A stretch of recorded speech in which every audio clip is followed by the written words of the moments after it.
As I think about 17th century tradition of Japan with rimpa, screens, and the influence of Chinese art and Korean art coming into Japan, and Japanese art refining this in 17th century, I think what the materials show is this vast array of possibilities for contemporary art, even though it's from 17th century.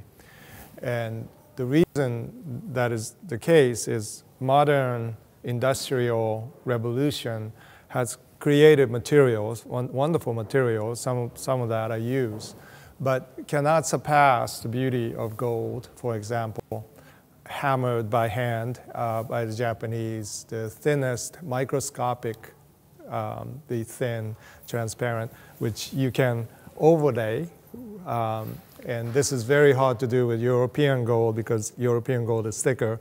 Japanese gold is so thin, you can layer over and over 5 times in this case.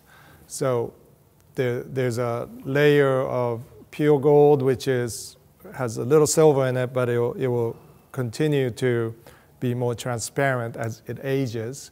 So that's another way that 17th century materials continue to be transformed over time. And so that is an important, capturing of time is different in 17th century as it is, as opposed to now. And so I'm trying to connect with what the Greeks called kairos time, which is this, as opposed to flashy naos time, or chronos time, of the time, linear time of the clock.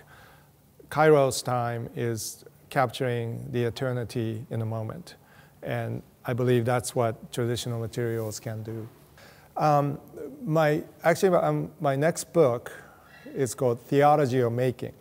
And it starts with Genesis because the Bible assumes that God is an artist. And so I am deeply indebted to this thought that before time existed, this force of creativity and imagination and love existed. Without that, what I do as an artist is very much only about myself, my self-expression.